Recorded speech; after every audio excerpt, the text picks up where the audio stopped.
I'm Rabbi Michael Bernholtz from Temple Beth Sholom in Vero Beach, Florida. I am not teaching today. I am merely the host and kicking this off. This is a collaboration of rabbis from small congregations all over the United States, and it really dates back to Tikkun Leil Shavuot of 2020, when Rabbi Sarah Zober, who is in Reno, Nevada, threw out the idea that we could use Zoom to gather from across the country, and we had an amazing study experience. There is going to be another Tikkun Leil Shavuot. I can actually put that information into the chat. That will be this year a virtual Tikkun Leil Shavuot with teachers all over at all different hours through the night of Shavuot on Thursday. I think it's May 25th or 26th. And so we have been doing this. This is the second year for this program during these the weeks of the Omer, the 50 days that take us from Egypt, and as our people went from slavery to freedom, crossing the Sea of Reeds, and then 50 days until we arrived at Mount Sinai to receive for the giving of Torah at Mount Sinai. And it's also a time of transition in season, that it is the beginning. Passover is the beginning of the barley harvest in the land of Israel, and 50 days starts the beginning of the wheat harvest in Israel. And so it's a time with a lot of weight in it in the land of Israel, because if you don't have a successful grain harvest, then you won't have food to sustain you for the coming year. So it's a time that has a lot of physical experience, but it's also a time of great spiritual experience as we think in our day and age, what does it mean to go from freedom and Mitzrayim, a stuck and narrow place, to freedom, to joy, to praise? What do we need to do to be ready to receive Torah at Mount Sinai at Shavuot? Today is the 20th day of the counting of the Omer, which is 2 weeks and 6 days in the Omer. And this is a count that we do to acknowledge that passage of time and think about how we are moving through space. We are joined today by a couple of Midwestern rabbis in the Midwest. I have no idea if they're actually, I know Rabbi Isaacs is not originally from the Midwest, but I believe they are split somewhere between Illinois and Indiana, and I will let them introduce themselves. But it is wonderful that we are joined by Rabbi Gidon Isaacs and Rabbi Suzanne Griffel. And I am going to turn it over to them to introduce today's topic, today's book of the Bible, and lead us on this incredible journey of learning. Great. Thank you. Thanks, Michael. I have to open just with a special expression of gratitude to Michael, who would be too humble to say so, but has really, as he traced the beginnings of this collaborative we have, which seems to be growing and growing, he is really one of the driving forces, one of the initial initiators of the whole endeavor in the person with the vision to see this possibility. So thank you, Michael, Rabbi Bernholtz, and my friend Michael. I want to first open just by saying a Chag Sameach to everyone, recognizing that today is Yom Ha'atzmaut, and however we know we may all have complicated relationships with Israel, or some more straightforward, but it is the Jewish homeland and the home to so many of our people, friends, and family. So it's a happy day, at least to celebrate our independence. So I will. I'll start us off, and maybe Rabbi Griffel, if you don't mind, maybe I'll just take the sole spotlight here, and then when we shift, okay. Well, do we want to each briefly introduce ourselves first? Yes, please do. So go ahead. So I am indeed a Midwestern rabbi. I have lived in the Midwest most of my life. I grew up in Michigan, and currently live in Chicago. So in a way, Rabbi Isaacs and I are both sort of split between Illinois and Indiana because I live in Chicago and serve Sinai Temple in Michigan City, Indiana. And take it away. Thank you. And I am the rabbi at newly merged Temple Beit Shalom, formerly congregations on both sides of the, you can see the Indiana border, Illinois and Northwest Indiana. I live in Illinois, in Homewood, Illinois, but I'm talking to you from our temple in Munster, Indiana.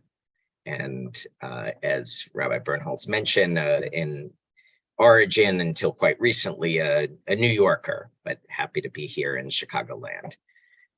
So I want to begin by saying that this is, as you'll see over the course of these weeks, and as you can imagine, sort of a complicated endeavor to encapsulate a book, especially as they are larger, and some of the larger ones, 12 chapters in Kohelet, Ecclesiastes. So to try to, are we trying to get you to see some text? Are we just talking overall about the book?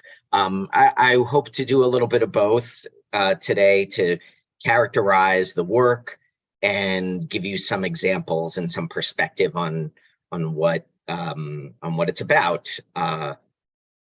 And along the way, what I also, as part of introducing or giving a big picture perspective on this work, I also hope to be able to give some guidance or some ideas generally about reading Bible, reading this literature. So where that makes sense, I'll also note that some of what I'll say applies not only to this work, but to any approach to reading Bible, reading Tanakh. I mentioned Kohelet, in English Ecclesiastes. Just to linger for a moment on the title, Ecclesiastes, as you can tell, is not English. It's a Greek word coming from the translation in the earliest translation of Bible, the Septuagint, and we actually aren't quite sure what the Hebrew word Kohelet means. They translated it as Ecclesiastes, something to do with an assembly. An Ecclesiastes is an assembled gathering for legislation or learning.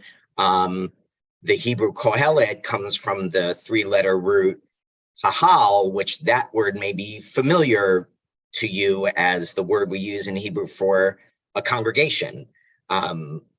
Your rabbi may at times address you as when from a bima as the kahal, right? But the truth is, the form that Hebrew word Kohelet takes on, we're not quite sure the force of, other than maybe this basic sense of gathering that kahal means. And so I like Robert Alter, who is one of the newer translations of the Tanakh, although he's been working on it for many years. I like what he says, which is, and I'll take his lead of referring to the book not as Ecclesiastes, which is just as inscrutable a word as Kohelet. So if you're going to use a word that doesn't really mean anything to you in English anyway, why not go with a Hebrew one as opposed to a Greek one, and one that's frankly easier to say anyway.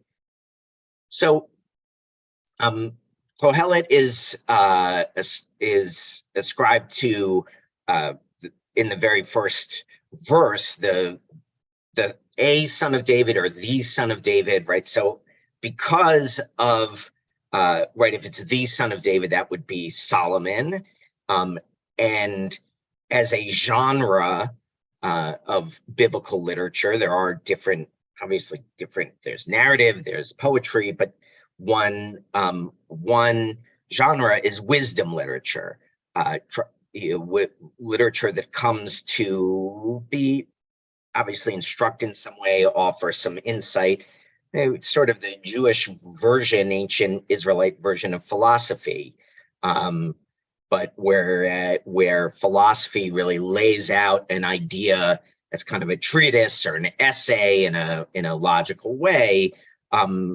Ancient Israelite wisdom was done in a literary fashion, and in fact, you can see that moving forward. Even when we look at commentary and midrash, we have in the ancient world, our rabbis really express philosophy through story, or sometimes through law, but not in that sort of direct way we're used to through the Greeks.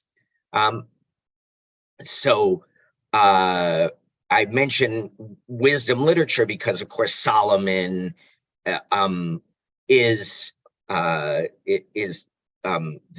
key trait we think of when we think of Solomon is how wise he was. So it would make sense to attribute this to him as a work of wisdom literature.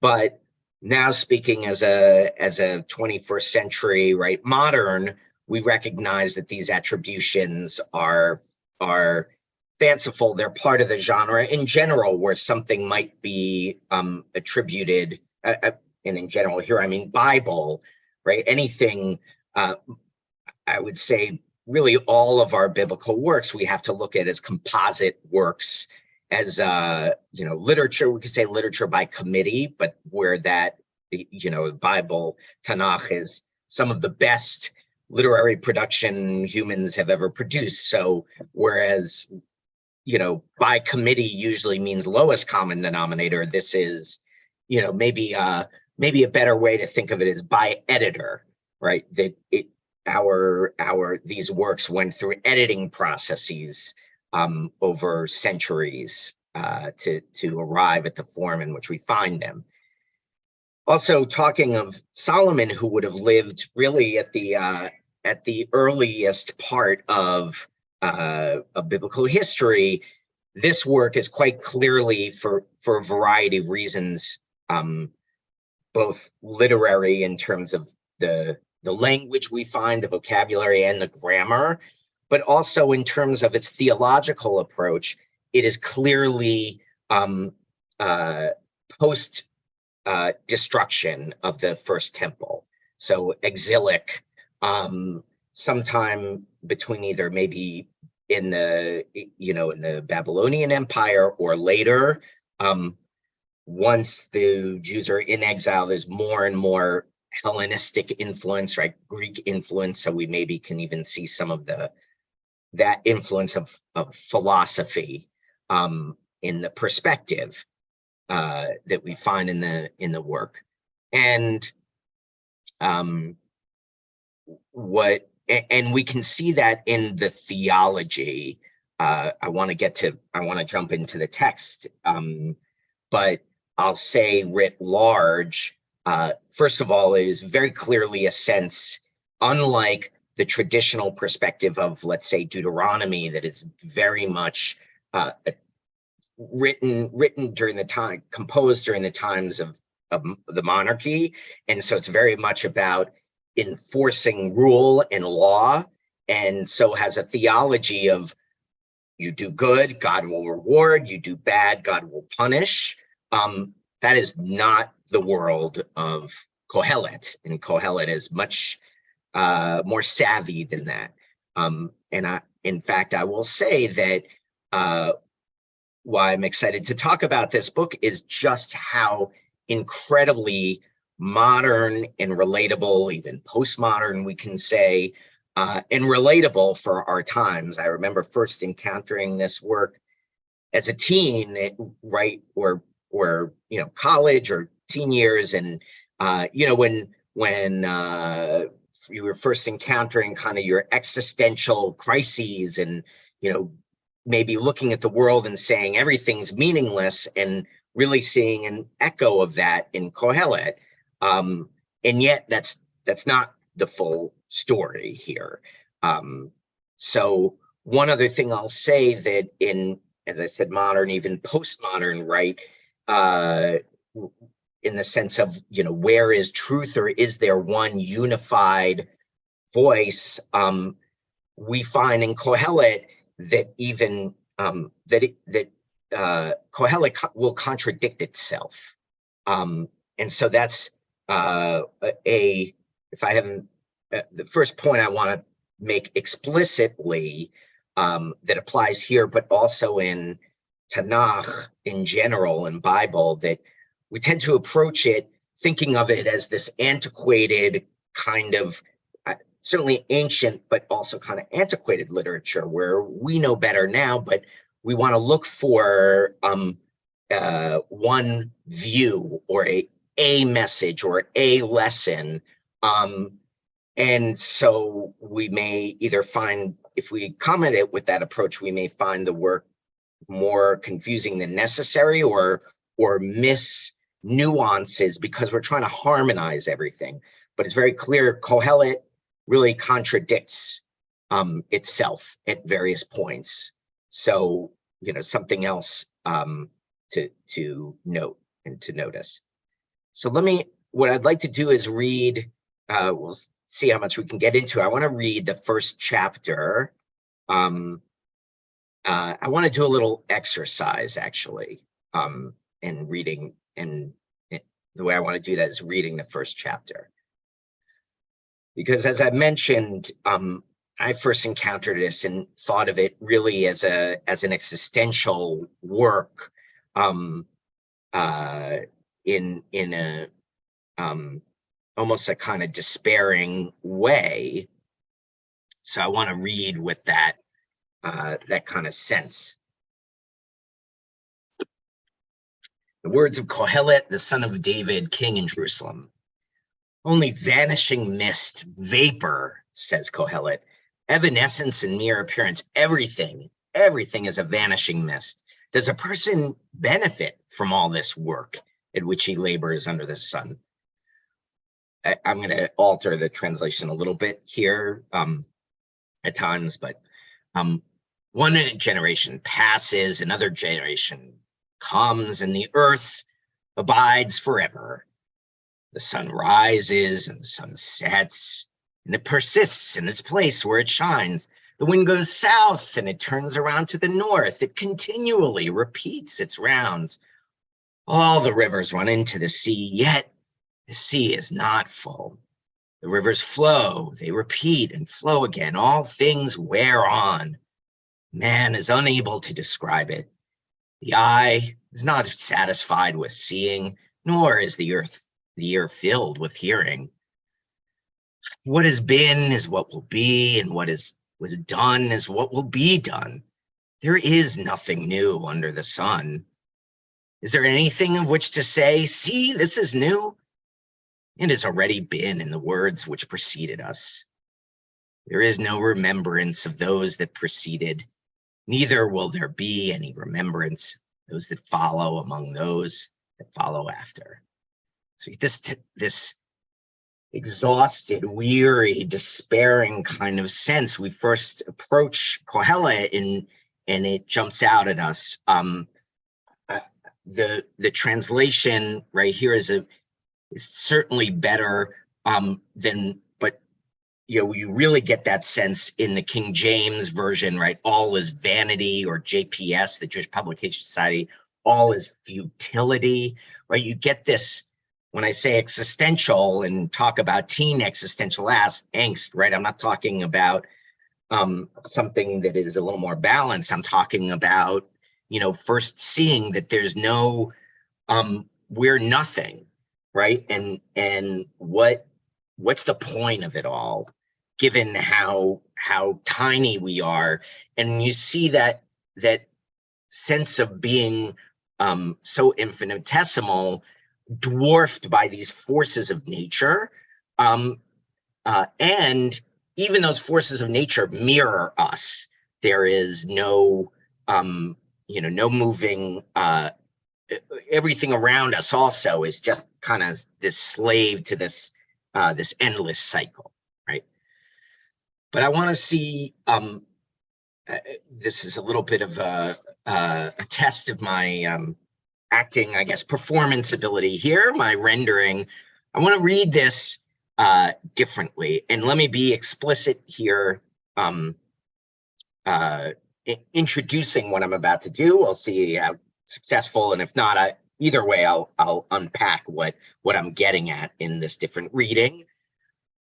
But what I always love to point out, and those who were with us for Purim heard me talk about Esther in this way, is that another mistake we make approaching Tanakh is we approach it with this reverence and a little bit of condescension, like as if it's only in the modern era that we've truly discovered literature and all its nuance, but that in the ancient world, and this is reinforced by being a religious text, in the ancient world, they didn't know any better. They were endlessly pious, God-fearing, and everything is meant to be read in the most reverential tone, as opposed to the example I gave in Esther, irony, sarcasm, comedy, or here, something a little bit more, with a little bit more color to it, a little bit more of a sense of reverence, wonder.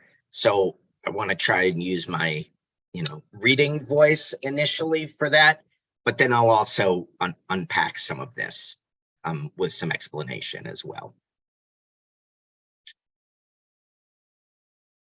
And actually, I'm going to begin.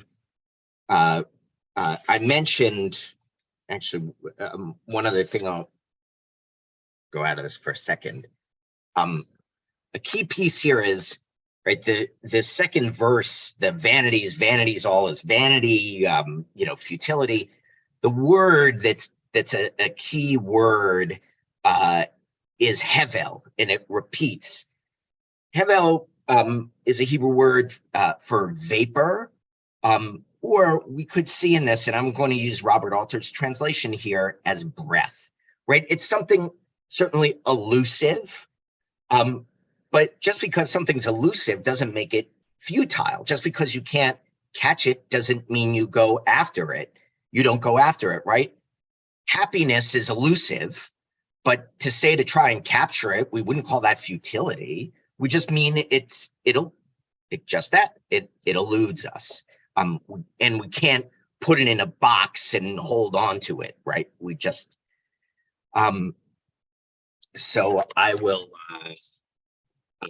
I want to note that, and I really like Alter's translation of that very challenging, but, iconic second verse of Ecclesiastes. So I'm going to share the screen again. Second. And I'll read and then unpack a bit.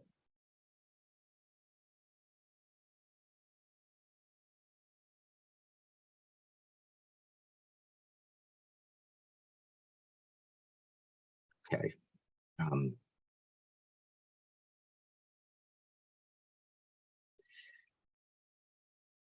So, sorry, I'm just moving little zoom, moving my window around here. Sorry. Okay. The words of Kohelet, son of David, king in Jerusalem. Merest breath, said Kohelet, merest breath. All is mere breath. What gain is there for a man in all his toil that he toils under the sun?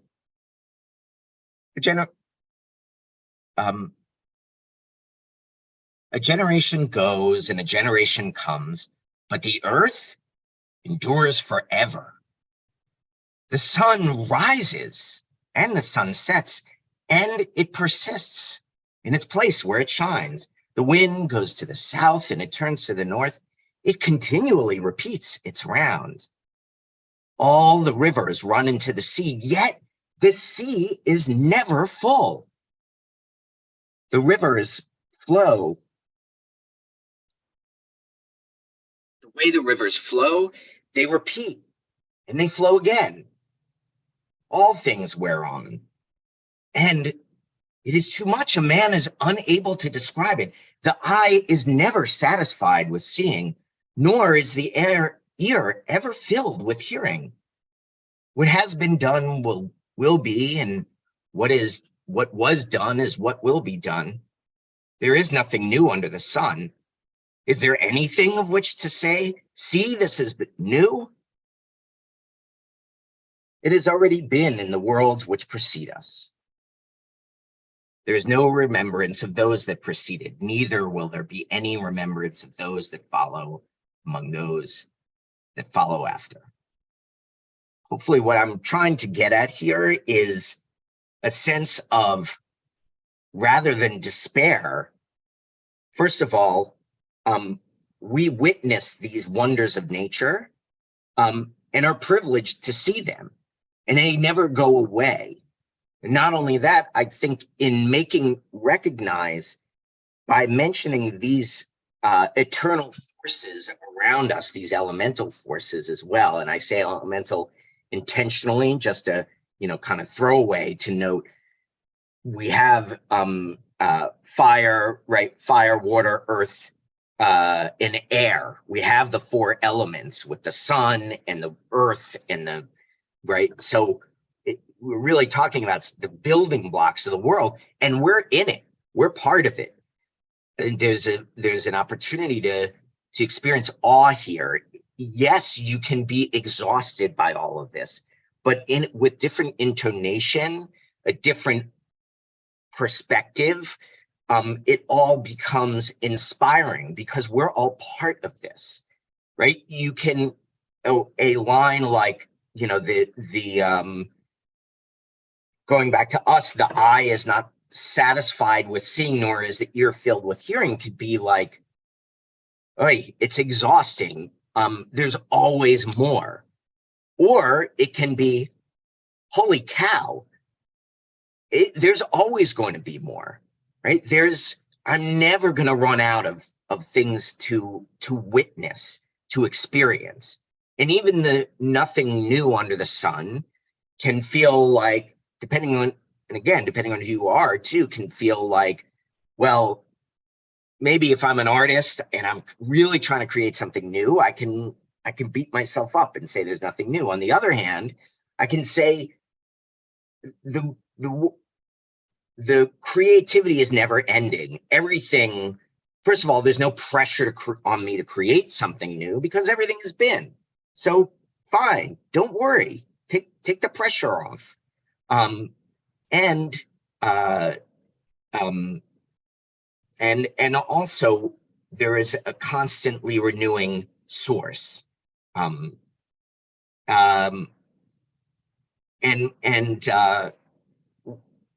think part of one of the things that I think is a powerful message in Ecclesiastes is about acceptance, really.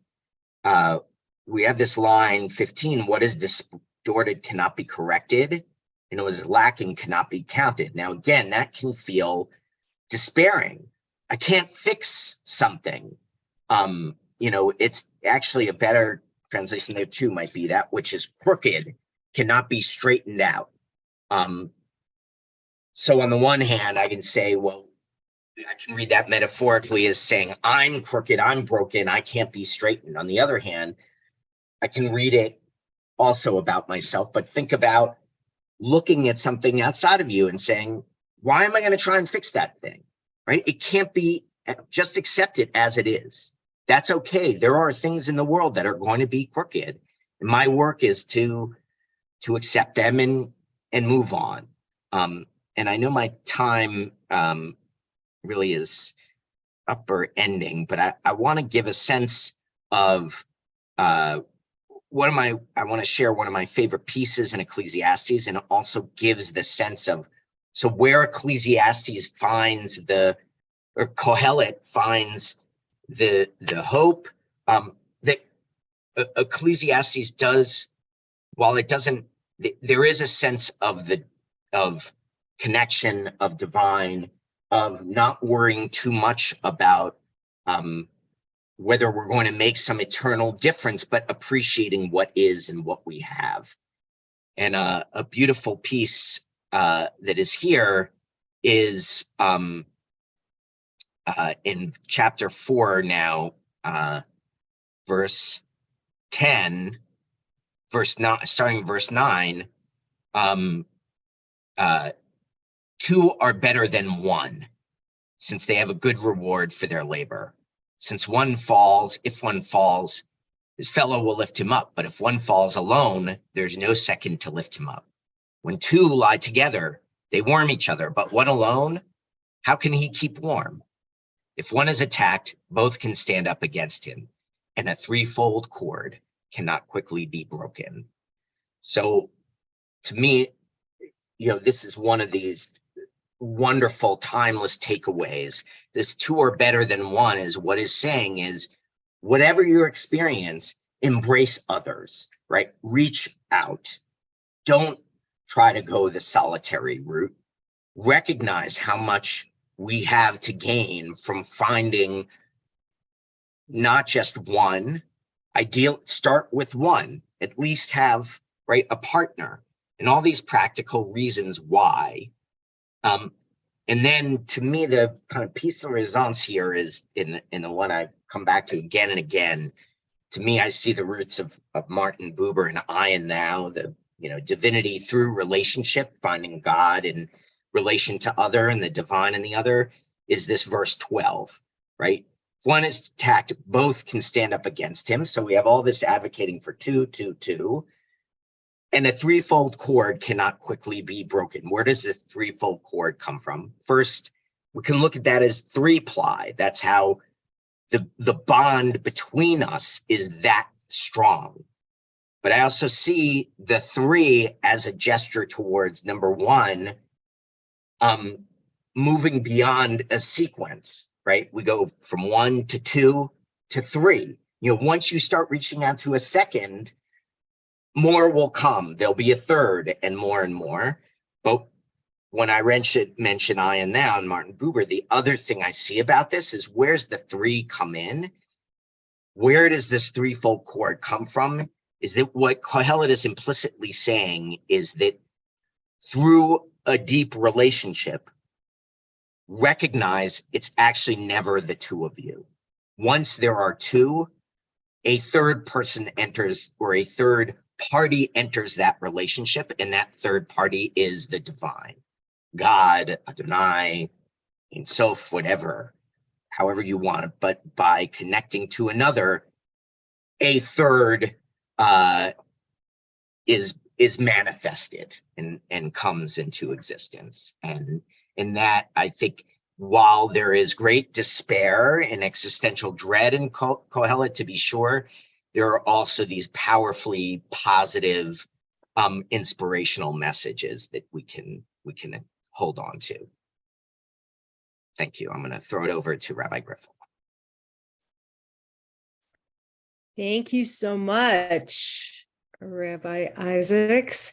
There is so much wisdom in Kohelet. I guess that's why we call it wisdom literature.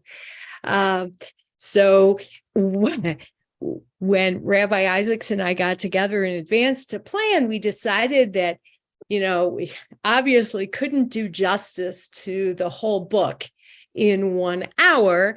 So what we would do is he would give an overview and then pick a couple of sections from the first half of the book, and I would pick a couple of sections from the second half of the book.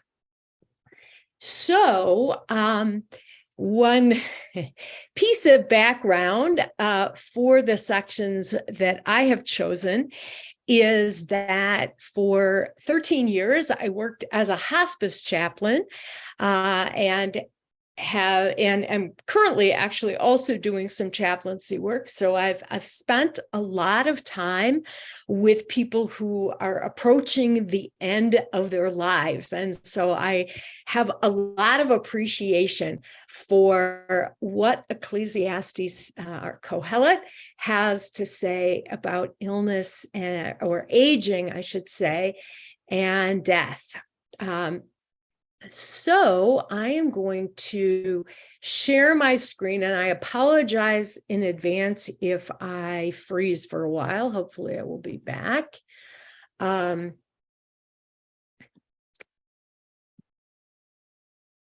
I'm going to start with a couple of verses from chapter 7, and you'll see that I'm actually using a different translation. Rabbi Isaacs and I actually, I think we both discovered for the first time the translation of Bruce Heitler. I don't know if you had heard of his translation before, but I know I discovered his translation for the first time when we met to prepare. And I really like it in a lot of ways, especially what he does with that word hevel, which JPS translates it as, is it futility, they say? No, I'm in the wrong place. Anyway, for futility or vanity, I like the vapor and evanescence too, but there are other things I like about the JPS translation, so I decided to use that one. By the way, for those of you who are not familiar with Sepharia, it is a really, really amazing resource.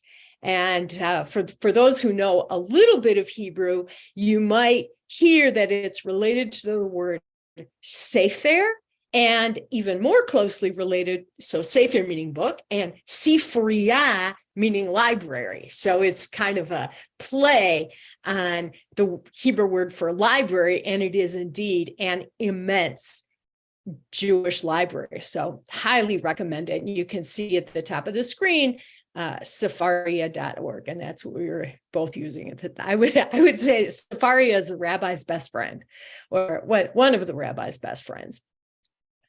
Okay, so I want to start. We're mostly going to be in chapter 12, but I want to start with a couple of verses from the beginning of chapter 7. So, a good name is better than fragrant oil, although the word in Hebrew is tov, and some translations say precious oil. And the day of death is better than the day of birth. Kind of interesting, right?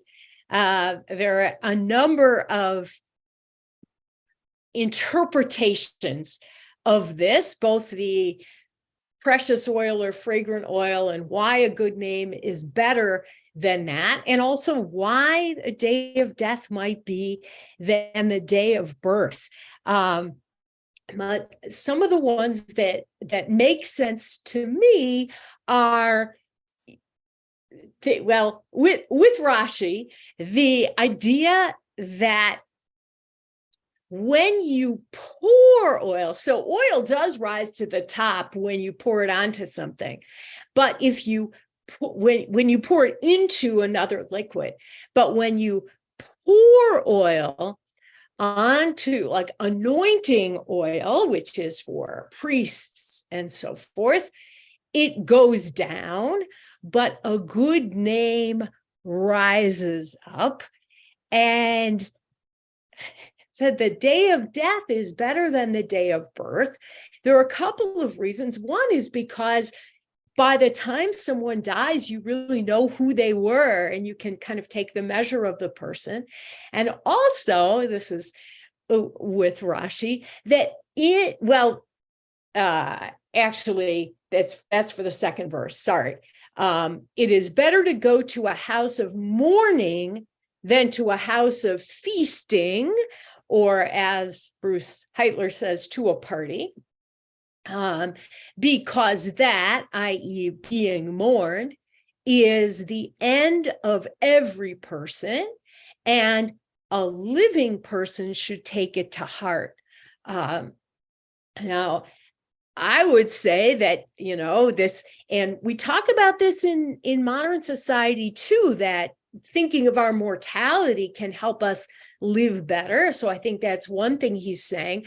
But Rashi says something kind of interesting too, which is that the way people conduct themselves in a house of mourning is perhaps a better thing to emulate than the way people conduct themselves at a party. So we are going to go on to chapter 12 in a moment. But first, I'm going to stop the share just for a moment to see if anyone has any comments you would like to make on these two verses. And I'm on gallery view, so I can at least see the people who are on the first screen.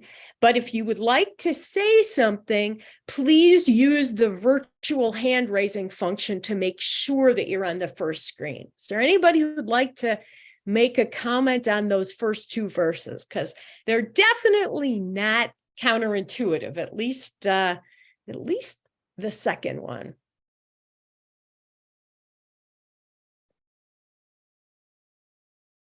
Oh, okay. I'm not sure if it's that nobody has a comment or that my internet is unstable and I can't see you. In either case, we will go ahead. I would just say, if there is anybody that has questions in general, with Ecclesiastes, as Rabbi Isaacs and Rabbi Griffel are presenting this, because they're bringing all of these different perspectives and ways of reading it, and the commentaries, and Rabbi Griffel, you're mentioning Rashi, all of the commentaries that are behind it, as our community has taken that time to wrestle and figure out what this is saying. So if folks have questions, you're welcome to use the chat or that raise hand function. It's wonderful. Thank you. Yes. Excellent. Oh, good. I'm starting to be able to see your faces again. So hopefully that it means you'll be able to hear me. So now that I can see your faces again, is there anyone who wanted to ask a question or make a comment about those first two verses in chapter 7? Now, okay. So we will then go on to chapter 12, which is probably one of my favorite parts of Kohelet. So very exciting that we have some time for that. All right. And we're actually going to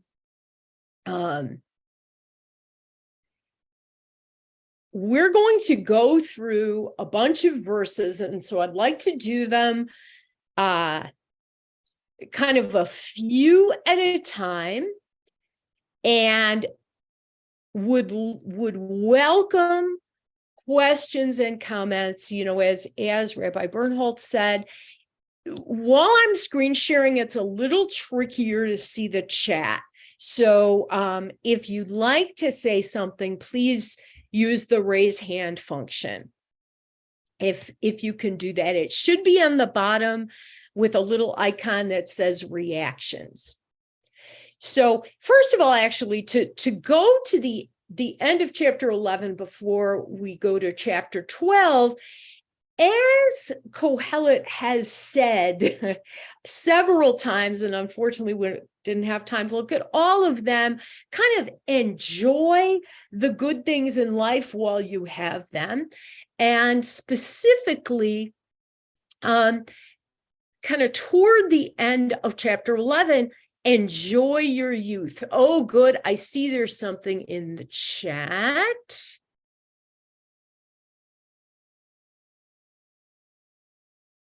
I started a study of Rambam this week and learned that the day of death of a person is greater than their birth. So now Kohelet reinforces this idea.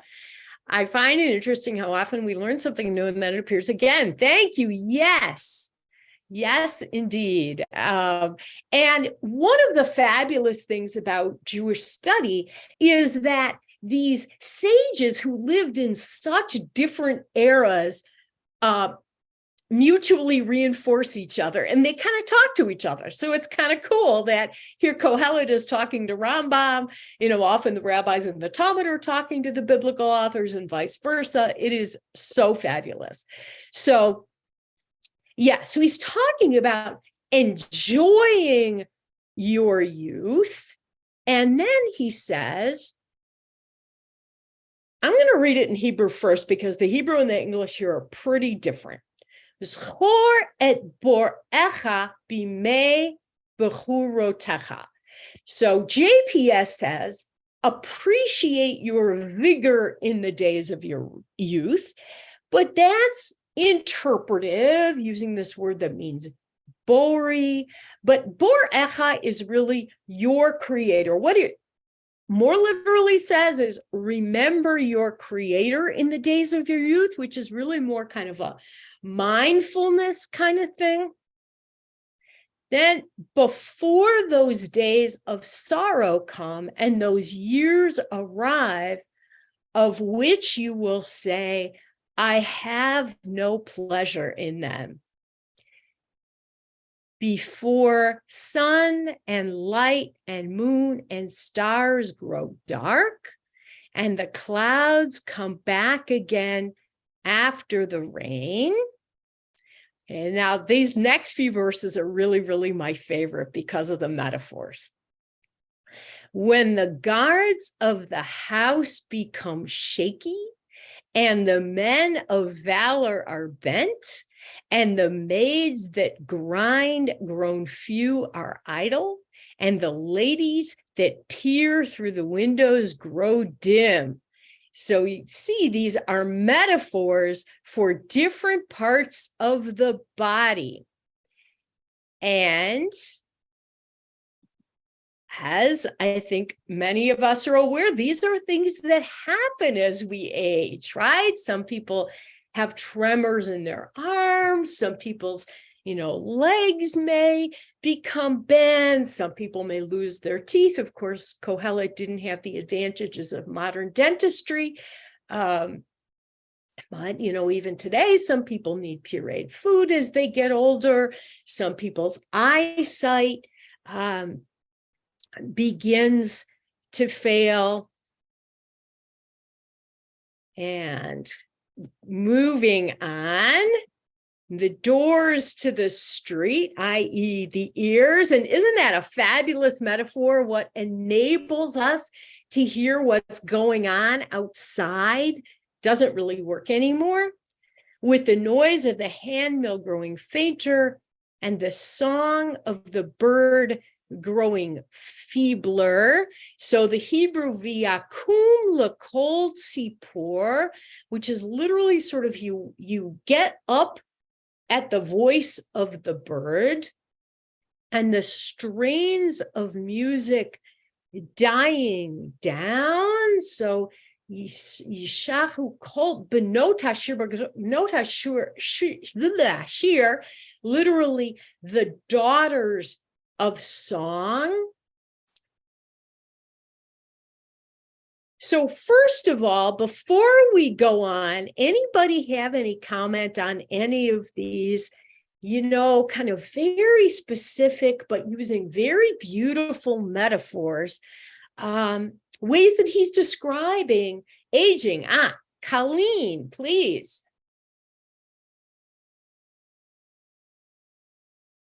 You're muted. Can you unmute? Yes, I beg your pardon. No, what I've gotten from this is a real emphasis on the need to be consciously aware, to really be in our lives every single moment, and to be aware of not only our strengths while we have them, but to know, to count the number of our days, so to speak.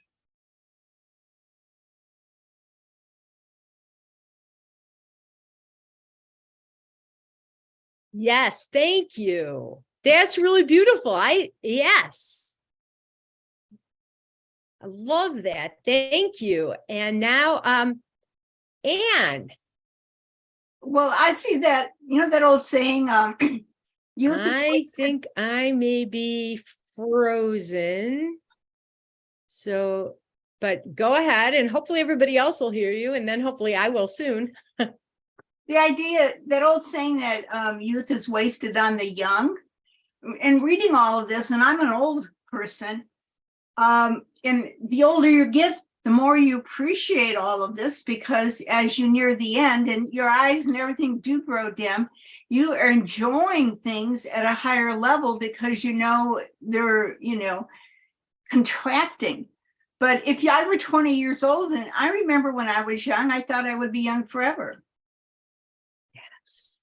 Up to about 42. Then it started going downhill. But for that entire period of time, I thought I would be exactly the same. Yeah. So, life fools us. But to me, this is all wise things because it's at the end looking back. So if you were young and read this, I don't know how you would interpret it.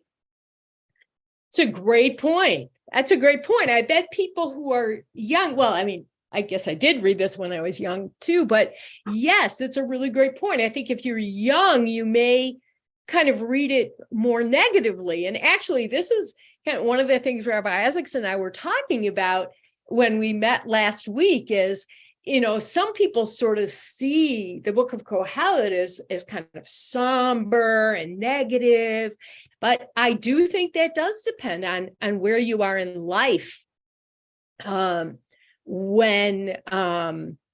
you read this. Rabbi Griffel, I just want to add to, I didn't know what you were choosing, but it was a pleasant surprise that there was an overlap, that something else that happens in Bible, as with other literatures, they'll track words or phrases. And so you can see echoes of, you remember I lingered on that which is crooked cannot be made straight. And right at the opening of what Rabbi Griffel just shared with us, we had that, once again, the use of the same exact verb or verbal root of something crooked. So we already had at the opening sort of, hey, let me give you a little bit of a hint how to relate to this, that message of acceptance, but also just that we could spend endless time just talking about what do we make of those two connections, that recurrence of that word, and the way it traces through. Yes, we certainly could spend a lot of time on that. Yes. And I love what you said about the resonances of using the same word in these different passages. So now he kind of says one last thing about, how he's kind of perceiving old age. When one is afraid of heights and there is terror on the road.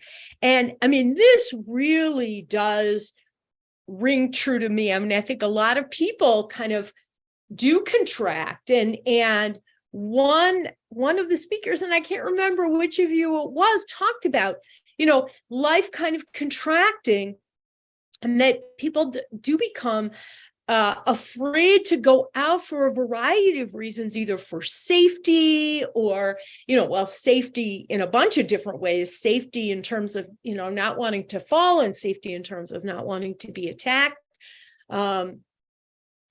So that's kind of the last part of that list of attributes of aging. Then he turns to talking about death. For the almond tree may blossom, the grasshopper be burdened, and the caper bush may bud again. But a human sets out for his eternal abode with mourners all around in the street.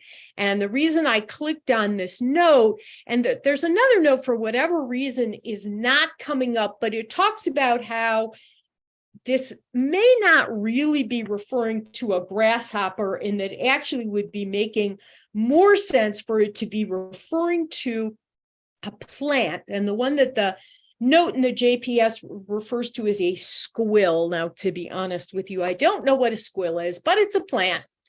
And the point, is, as this note says, excuse me, that plants kind of seem to die, but they really just, go dormant and then come alive again. But human beings live once, that saying that's become popular, YOLO, right? You only live once.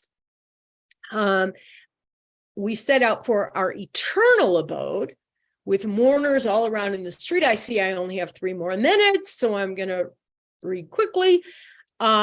Before the silver cord snaps and the golden bowl crashes, the jar is shattered at the spring and the jug is smashed at the cistern, and the dust returns to the earth or the ground as it was, and the life breath returns to God who bestowed it.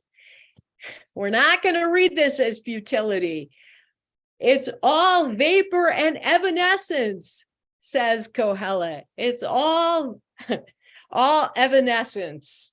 And it's just so beautiful, because at the same time that he's using these images of the golden bowl crashing, the jug being smashed, that are talking about permanent destruction, at the same time, he mentions community, mourners all around in the street, and that while the dust returns to the earth, the life breath, the ruach, which can also mean wind or spirit, returns to God. Let's see what this chat is. Oh, thank you for telling us what a squill is. All right, beautiful. Thank you. For those who didn't see the chat, a plant with blue flowers. Oh, yeah, that's true. Thank you. The grasshoppers also kind of return in the spring. Okay, so that's good too. So I'm afraid we are not ending up with as much time for discussion as I had hoped we would. But given that we have 1 more minute, I'd like to invite Rabbi Isaacs back into the spotlight and see if he has any closing thoughts, or if anyone has any closing comments. Colleen. And please unmute yourself. I beg your pardon. No, I had a question about. I see your hand, but you're muted. Okay, I should be unmuted by now. You are, yes, you're good. Okay. The vessels that were broken, the jug, the golden bowl, the other thing, the silver cord that connotes continuity. It's like all of these things that hold, that are containers for holding, get destroyed, but the body ends. And does that mean that there is this impermanence all around us, but we're just not seeing it? I don't know.